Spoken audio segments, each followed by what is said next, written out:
Sahabat Fresh Juice, sesaat lagi kita akan mendengarkan Fresh Juice Senin 4 Maret 2024 bersama Pastor Revi Tanot dari Manado. Selamat mendengarkan.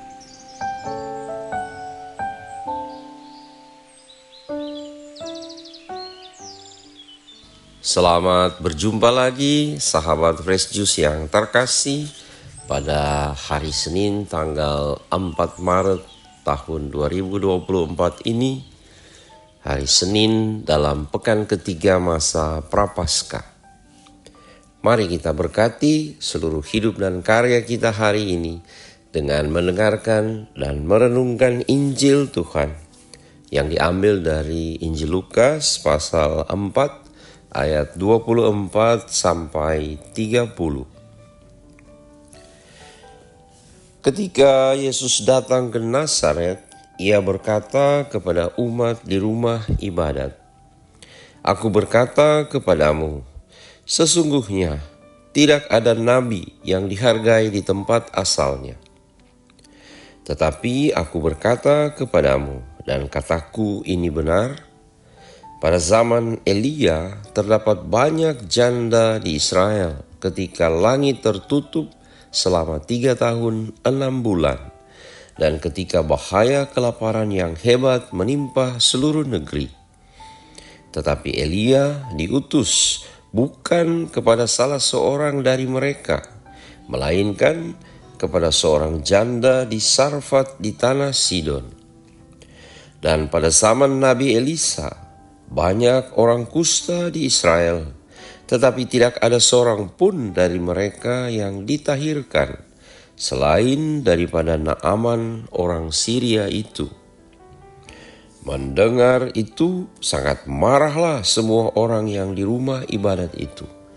Mereka bangun, lalu menghalau Yesus keluar kota dan membawa dia ke tebing gunung tempat kota itu terletak, untuk melemparkan dia dari tebing itu. Tetapi Yesus berjalan lewat dari tengah-tengah mereka, lalu pergi. Demikianlah sabda Tuhan. Terpujilah Kristus.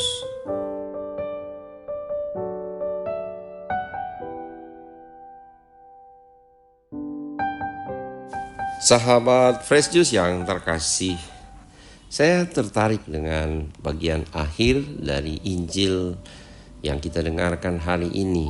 Injil Lukas pasal 4 ayat 30. Lukas menulis, "Tetapi Yesus berjalan lewat dari tengah-tengah mereka, lalu pergi." Mengapa saya tertarik dengan ayat ini? Mungkin ayat ini luput dari perhatian kita, karena ini bagian akhir hanya begitu sederhana dikatakan, Yesus berjalan lewat dari tengah-tengah mereka lalu pergi. Bagi saya sangat menarik untuk merenungkan ayat ini. Kita tahu bahwa perikop Injil ini adalah Yesus ditolak di Nazaret. Apa sebab dia ditolak di Nazaret? Karena ketika ia pulang kampung, orang-orang sekampungnya sudah dengar cerita-cerita mengenai kehebatan Yesus, mengenai mujizat-mujizat yang ia lakukan di luar kota Nazaret. Dan karena itu mereka menghendaki Yesus melakukan hal yang sama untuk menunjukkan bahwa dia itu adalah benar-benar Mesias seperti yang ia katakan. Akan tetapi Yesus tahu motivasi mereka itu hanya untuk membuktikan bahwa dia itu Mesias, karena mereka sebenarnya tidak percaya. Karena Yesus datang dari keluarga sederhana, orang tuanya Yosef dan Maria mereka kenal, orang-orang yang biasa saja. Lalu bagaimana mungkin Yesus mengatakan bahwa dia adalah Mesias? Nah, karena Yesus kemudian menegur mereka, menceritakan kembali kisah tentang Nabi Elia dan Elisa yang ditolak oleh orang-orang Israel, orang-orang sebangsanya, maka marahlah orang-orang Nazaret ini. Mereka kemudian menghalau Yesus keluar kota Nazaret sampai ke tepi tebing yang curam, Lalu mereka hendak melemparkan dia ke dalam tebing itu. Akan tetapi dikatakan Yesus berjalan lewat di tengah-tengah mereka lalu pergi. Itu berarti bahwa orang-orang Nazaret ini yang begitu sangar, yang kemudian sudah memang ingin sekali melemparkan Yesus, ternyata tidak bisa berbuat apa-apa. Yesus hanya bisa berjalan saja lewat di tengah mereka. Jadi bisa kita bayangkan betapa hebatnya Yesus ketika dia kemudian memutuskan untuk tidak menyerah kepada orang-orang Nazaret ini, dia bisa berjalan tanpa bisa disentuh. Maksudnya ialah bahwa kalau belum saatnya dan kalau bukan Yesus sendiri yang menyerahkan dia, tidak ada satupun orang yang bisa mengapa-apakan dia. Yesus itu hebat. Dia mampu untuk mengubah air menjadi anggur. Dia sanggup berjalan di atas air. Dia bahkan menghardik angin dan badai dan kemudian tenang. Yesus bahkan mampu untuk membangkitkan orang mati.